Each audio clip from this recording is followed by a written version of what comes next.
All right, people, we're back. You probably saying, "Where's the leather jacket?" Don't worry, the leather jacket will come back, and pretty soon I'll have to take it to the cleaners sometime next week and get it cleaned. You know, those you just can't throw in a washer machine and wash away. You'll destroy a pretty good badass leather jacket. Those you have to actually legitimately take to a cleaners, and that can cost me some dollars. So, yeah. Now, today's YouTube video is going to be Sex Talk 101, episode 34, Why the Girl Code is Dead.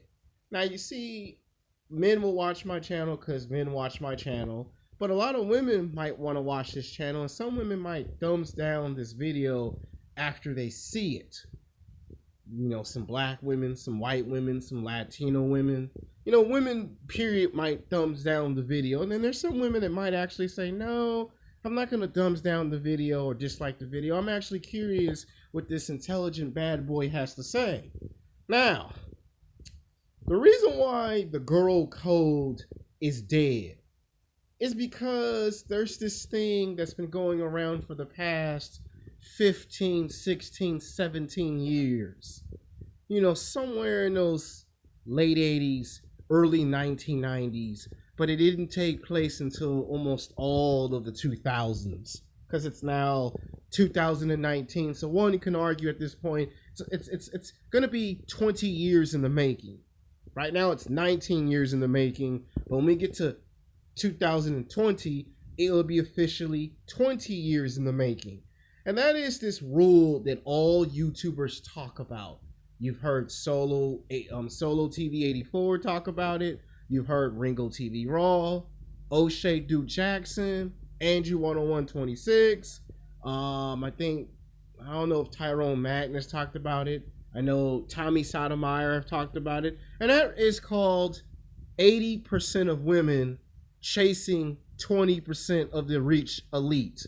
Even Big Boss Cal 83 himself has talked about this on YouTube. You know how Big Boss like to say, the elite, you know.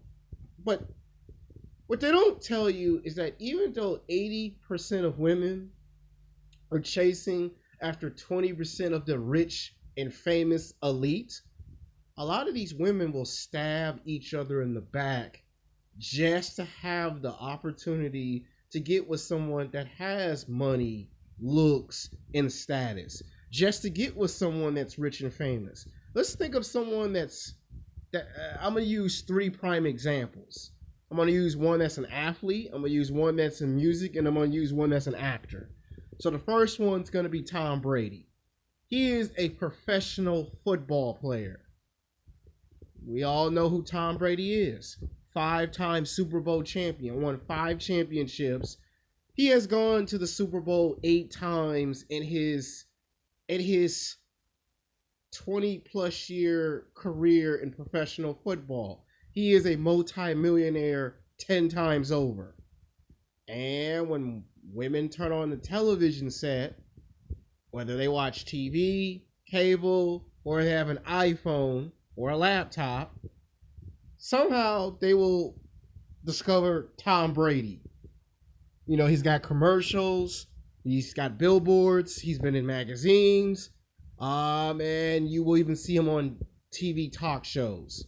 So, he's a very big public figure. You know, he hangs out with Michael Jordan and Tiger Woods, and the guy is playing professional football, and the guy dates supermodels. Now, most women find Tom Brady physically, sexually attractive.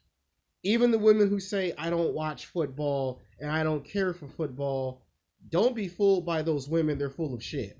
They may not watch football, but if they see a guy that they find physically, sexually attractive, they are going to talk to him, most likely. Now, let's look at example number 2. Somebody like Drake. You know, a lot of guys hate Drake. A lot of women love them some Drake. And you know who I'm talking about from Young Money, the rapper. You know, the one that clowned the hell out of Mick Muse. Anyway, they love them some Drake. Black women love Drake. White women love Drake. Some Latino and some Asian women love them some Drake. You know, you could even throw in names like Future, Wiz Khalifa, and those rappers get so much attention. About 60, if not 80% of their fan base are women that will pay a lot of money to come to those concerts and scream when they see Lil Wayne, they see Drake. You know, remember back in the 90s, it was Tupac, it was Notorious B.I.G. Yeah, they see somebody like that, that's who they identify with. And 80% of these women chase after these types of men. You know, they'll go to the bookstore if Drake does an autographed book signing. If Lil Wayne goes to a Baskin Robbins in your city and state, about maybe on average, maybe between 1 to maybe 5 million women will come to that Baskin Robbins in hopes to get with Lil Wayne or Drake or Wiz Khalifa or Future. Now, when two women fight over a man, 99.99% of the time, it's going to be a bad boy. It's going to be a guy that's between 6 feet to 6'5". You know, he's got six-pack abs. You know, he drives a sports car. He comes from a middle-class background, if not a high-class background. He's got Hollywood good looks. And the women just find him physically, sexually attractive. And as they love to say in the hood, he knows how to blow that back out. And women will stab other women in the back. Whenever this guy comes into the room, the whole room is quiet. Nobody talks. No one speaks. They start pointing. That's the guy that blew out such and such's back last night. You know, this guy's on social media. They'll talk about him on Facebook, Twitter, Instagram, because he's the shit. Like me, I'm the shit. Well, he's the shit. And when you become the shit, everyone talks about you. You know, people talk about you in a good way, put you in a positive light. Some people talk about you in a bad way and put you in a fucked up light. But by the end of the day, you are being talked about. You know, a girl could be at work and 5 girls could be on their break and they could be talking about the same guy. Now, that guy might come in and talk to just one girl, but all 5 girls are talking to the same guy. And then these girls can't wait to get off of work if they work from 6 o'clock in the morning per se, and they get off at 2 or 3 o'clock in the afternoon. They're going to try to go get their hair done, their nails done, their toenails done. They're going to try to get a pedicure. They're going to try to go to the gym and get their body in athletic shape for the guy that they think they're going to be able to lock down. And this guy doesn't just go to one place and attract all this level of attention. He might go to 5 or 10 different places and attract this level of attention. And then sometimes this guy might be gone for about 2, 3, 4, 5, 6 months. And then he comes back to the store and here comes that same level of attractiveness all over again. Now, girls will do crap like, well, I'll lie to my girlfriend and say we're going to the movies. And then trick the girl and say we're not going to the movies, we're going to go to the mall Friday night. And then that girl actually goes to the mall while the rest of them go to the movies. And the whole entire time, the main chick, all she's trying to do is get her hands on the bad boy. So she's going to stab her girlfriend in the back for the sake of getting with the bad boy.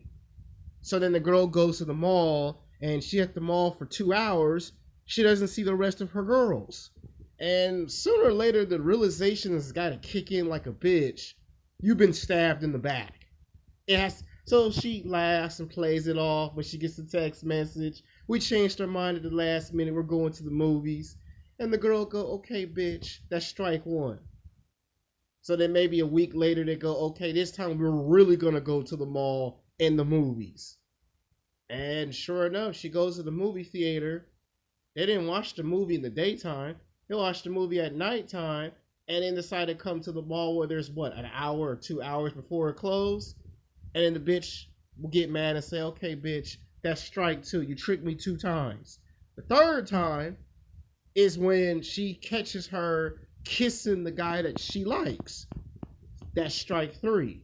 So then the girl don't talk to her girlfriend for about almost 3 months at work because all three times she got tricked.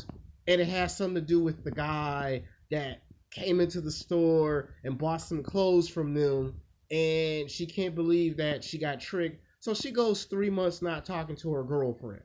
And her girlfriend goes, "You got to get over it at some point." You know, she'll say, "I'm fine, I'm okay." And then when she sees that you have a boyfriend, and this is actually fucking comedy to me. I mean, I'm the bad boy. Remember, call 8100 Bad Boy Effect. That's 8100 Bad Boy Effect. It's actually comedy to me because when the girl sees that she has a boyfriend, she does exactly what you see in those movies and those television dramas. I'm gonna screw your man for revenge. And the girl finds out about it when she come home from work and go, "How dare you screw my man?" And the girl who's doing the screwing or whatever goes, "How dare you? You stabbed me in the back not once but 3 times. That was so I could date the bad boy. But you already had a man." And you see, this is where the fight begins between women. So then, you know, you get the "I'm gonna pull your hair, bitch, I'm gonna set your hair on fire, bitch, I'm gonna kill you." You get all this damn crap. And then you see these women will fight each other at the hair salon. These women will go to the same mall and will show off to each other. And then to put the nail in the coffin, they'll go on Facebook or Twitter or Instagram and talk trash about each other, not realizing that the guy that they're chasing, he's actually watching all of this shit because it's comedy to him too. Until he finally has to set the record straight and say, "Ladies, ladies," and this one's really funny. Someone else might not find this funny, but some people find this funny until the guy either tells them he's either gay, single, or he's already been taken. And it blows their fucking mind when they find out that this bad boy is exactly the bad boy they didn't expect. And then a lot of times they can't fathom it. You fought over this guy only to find out this guy's gay. Or if he's not gay, he's already married with children. Now, sometimes this stops women. And then you got some women that don't care if you're married with children. They'll still pursue you. And then the wife would want to beat the living hell up out of the girl. Because the girl will go, "He told you he married with kids." And then, you know, they go, "Bitch, you don't tell me what to do." Now you're getting your ass whooped by the wife. You know, this shit show up on the news, show up in magazines. Now you might say, "Why am I making this video?" Because I'm trying to explain to a lot of people that the girl code is dead. And the reason why the girl code or the sisterhood is dying is because when they say 80% of women are chasing 20% of the men, they're trying to say that 80% of women, as in black women, white women, and some Latino women, are trying to chase people that play, or should I say chase men that play professional basketball, football, baseball. You know, George Clooney, that's an actor, a producer, a director, and they reject 80% of the men that they don't deem physically, sexually attractive. And then you see what the results are. And when people tell you that's not true, the numbers are exaggerated and blown out of proportion, they probably are. But by the end of the day, we all can agree on one thing. Some of these women are women you go to school with, work with, you went to high school and college with, that you know do this type of bullshit ass behavior. And then when these females chase these men, they're all chasing the same guy. And then they fight over the same guy. But here's the funny part is, neither one of them actually get with the fucking guy. It's actually fucking hilarious.